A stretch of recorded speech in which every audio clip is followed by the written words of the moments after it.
Good evening students. आज हम financial position ratio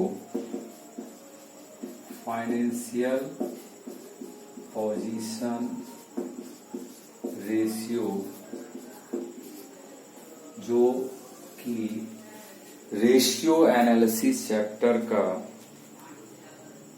एक पार्ट है। पिछले वीडियो में हम लोग इसके बारे में कुछ जानकारी प्राप्त किए थे। आज इसमें कुछ प्रश्न को हल करने का प्रयास करते हैं, जिसमें क्वेश्चन नंबर 38 है। अब क्वेश्चन वगैरह तो आपके पास होगा ही। 38 अब इसमें करेंट रेशियो है। तो करेंट रेशियो जो होता है, ये सबसे आसान रेशियो है। Current assets bye current liability होता है। अब इसमें क्या है कि करेंट एसेट्स में हम क्या क्या लेंगे वो देखना है। तो करेंट एसेट्स में इस क्वेश्चन में cash at bank plus sundry debtor है, सन्ड्री डेटर्स है, प्लस सन्ड्री डेटर्स के अलावा स्टॉक है, प्लस प्रीपेड एक्सपेंस है, प्लस शॉर्ट टर्म इन्वेस्टमेंट है,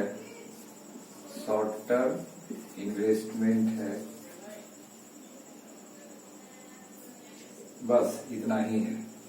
अब कैसेट बैंक का जो अमाउंट है वो हमारा 2,40,000 है, प्लस सन्ड्री डेटर जो है वो 10 लाख है, प्लस स्टॉक का अमाउंट 1 2 3 4 स्टॉक का अमाउंट है 5,20,000। प्रीपेड एक्सपेंस जो है वो है 80,000 और शॉर्ट टर्म इन्वेस्टमेंट जो है वो है 1,60,000। अब सभी को ऐड कर देंगे तो 2,40,000 और 1,60,000 को ऐड करेंगे तो 4 लाख होगा, और 5,20,000 और 80,000 को जोड़ेंगे तो 6 लाख होगा। 6 और 2,40,000 1,60,000 4 6 10 और 10 कुल मिला के 20 लाख ये होता है। और इसमें अब हम लोग करेंट लायबिलिटी को फाइंड करेंगे। करेंट लायबिलिटी में हम लोग क्या क्या लेंगे, इसमें हमारा आ जाएगा bills payable plus outstanding expense, sundry creditors भी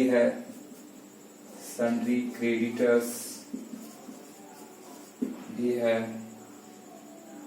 अब सभी का जो अमाउंट है वो पुट कर देंगे।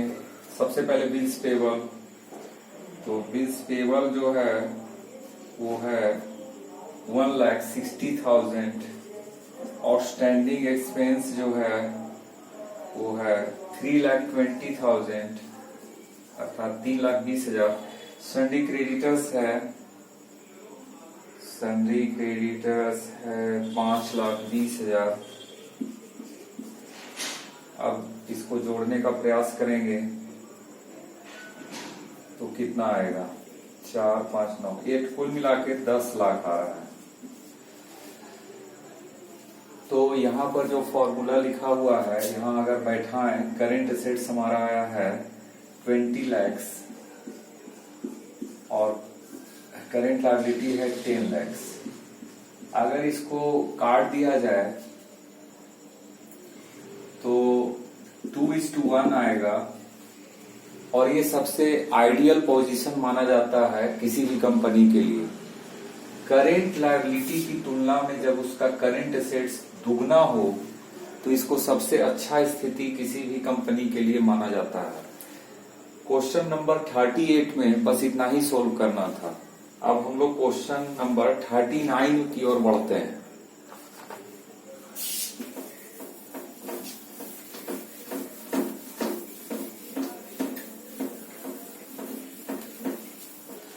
क्वेश्चन नंबर 39 में एक नया रेशियो है जिसका नाम है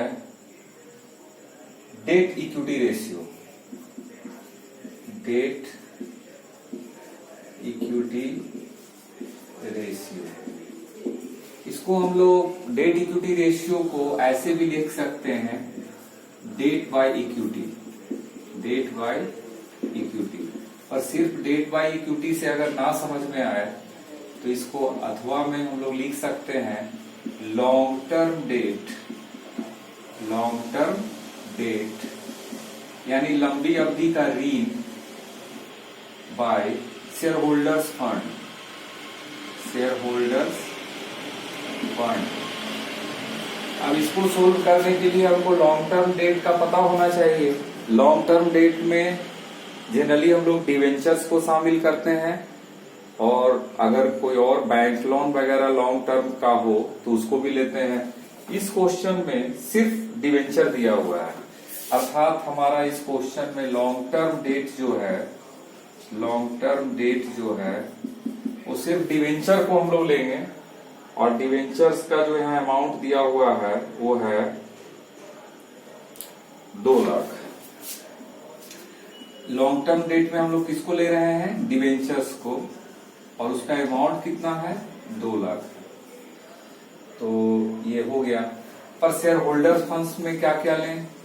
शेयर होल्डर्स फंड में जो शेयर होल्डर्स से रिलेटेड जितने भी होंगे, जैसे इक्विटी शेयर कैपिटल है, equity share capital, equity share capital plus preference share capital भी है, तो प्रेफरेंस शेयर कैपिटल को भी लेंगे। Preference share capital plus general reserve है उसको भी लेंगे। General reserve plus statement of PL, statement of PL, ये 4 आइटम्स को लेंगे। अब इक्विटी शेयर कैपिटल जो है, इक्विटी शेयर कैपिटल जो है वो कितना है? इक्विटी शेयर कैपिटल इस क्वेश्चन में है 2,50,000 अर्थात 2,50,000। प्रेफरेंस शेयर कैपिटल है 1 लाख प्लस जनरल रिजर्व है 1,25,000 और प्लस स्टेटमेंट ऑफ पीएल है 60,000। 60,000। अब सभी को ऐड कर देंगे, तो सभी को अगर ऐड करेंगे तो 2 लाख और एक 3 लाख और एक 4 लाख हुआ, 4,75,000 और 60,000 और जोड़ देना है, तो 5,35,000 आ जाएगा सभी को ऐड करने से। अब फॉर्मूला जो है हम लोग ऑलरेडी लिख चुके हैं, फॉर्मूला हम लोग ऑलरेडी लिख चुके हैं कि लॉन्ग टर्म डेट बटा शेयर होल्डर फंड होता है। लॉन्ग टर्म डेट हमारे पास 2 लाख अवेलेबल है, और शेयर होल्डर फंड जो है हमारा 5,35,000 है। अब इसको ऐसे काट देंगे 30 से, 200/535 आया। अगर इसको हम लोग डिवाइड करेंगे तो हमारा जो आंसर है वो 0.37:1 आ जाएगा।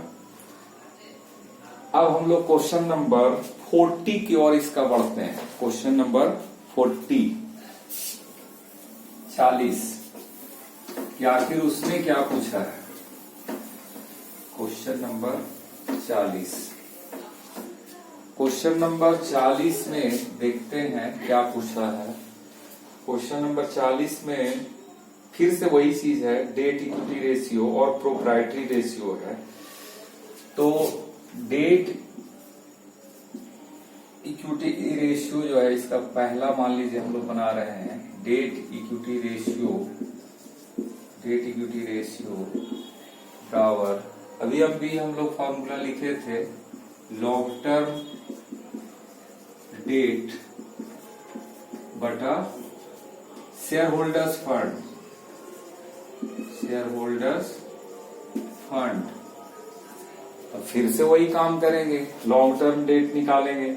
तो लॉन्ग टर्म डेट में यहाँ पर फिर से वही बात है, डिवेंचर शिफ्ट दिया हुआ है। ये जो लॉन्ग टर्म डेट है, लॉन्ग टर्म डेट जो है उसमें इस क्वेश्चन में 12% डिवेंचर है, 12% डिवेंचर है, जिसकी कीमत कितना है, जिसकी कीमत है 1,25,000, 1,25,000। तो हमारा एक चीज फाइंड हो गया। अब share holder fund, share holder fund इसमें बैलेंस शीट में क्लियर है, शेयर होल्डर्स फंड। अब शेयर होल्डर्स फंड में हम लोग यहाँ पर फिर से वही equity share capital, preference share capital, equity share capital, equity share capital plus preference share capital, preference share capital plus reserve and surplus, plus reserve and surplus, इसको ले लेंगे। तो हमारा जो इक्विटी शेयर कैपिटल है वो 2,50,000 है, 2,50,000 है। प्रेफरेंस शेयर कैपिटल 1,25,000 है और रिजर्व एंड सरप्लस जो है वो भी 1,25,000 है। तो जाहिर सी बात है इसको ऐड करेंगे तो 5 लाख आएगा। ऐड करने से आएगा कितना, 5 लाख। अब हमको दोनों ये मिल चुका है। लॉन्ग टर्म डेट जो हमारा है फाइंड, जो अभी हम लोग किए, वो 1,25,000 है और जो शेयर होल्डर फंड आया है वो 5 लाख है। अब इसको हम लोग जीरो तो काट ही देंगे, 1 2 3। अब ऊपर में 125 है और नीचे में 500 है, यानी कि 1/4 का हमारा आंसर आ जाएगा। 1:4, 1:4 हमारा रेशियो है, तो ये हमारा आंसर आ गया। अब इसी क्वेश्चन में एक और रेशियो पूछ दिया है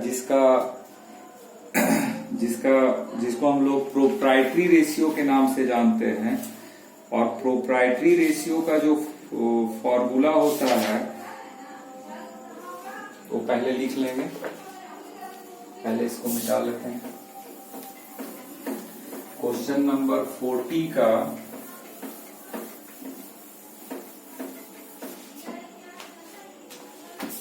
क्वेश्चन नंबर 40 ही है, उसका जो 2 पार्ट है उस पर प्रोप्राइटरी रेशियो है।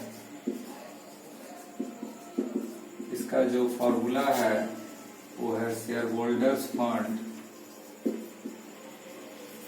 By total assets, total assets. Share holders funds अभी हम लोग निकाले थे। शेयर होल्डर्स फंड जो हमारा था वो 5 लाख था और टोटल एसेट्स यहाँ दिया हुआ है। तो शेयर होल्डर्स फंड जो है वो 5 लाख था और टोटल एसेट्स क्वेश्चन में ही दिया हुआ है, यानी यहाँ 5 लाख होगा और यहाँ 7,50,000 होगा। अब इससे ये कट गया, अब इससे एक जीरो से एक जीरो और काट दिए। अगर और कट सकता है तो इसको 25 2 जा 50 और 25 3 जा 75, यानी कि 2:3 तक आए हैं हम लोग। इसको और छोटा करना चाहें, जैसे कि अगर हमारा 2/3 आया, इसको और छोटा करना चाहें तो और भी कर सकते हैं। वो कैसे कर सकते हैं, इसको ऐसे कर सकते हैं कि 1:1.5,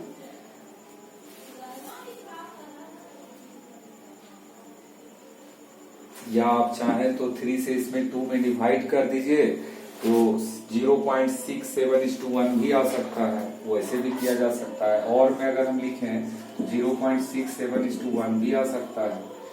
तो इस तरह से हम लोग क्वेश्चन नंबर 40 भी कंप्लीट कर लिए। तो आज के लिए बस इतना ही, फिर नेक्स्ट वीडियो में मिलते हैं।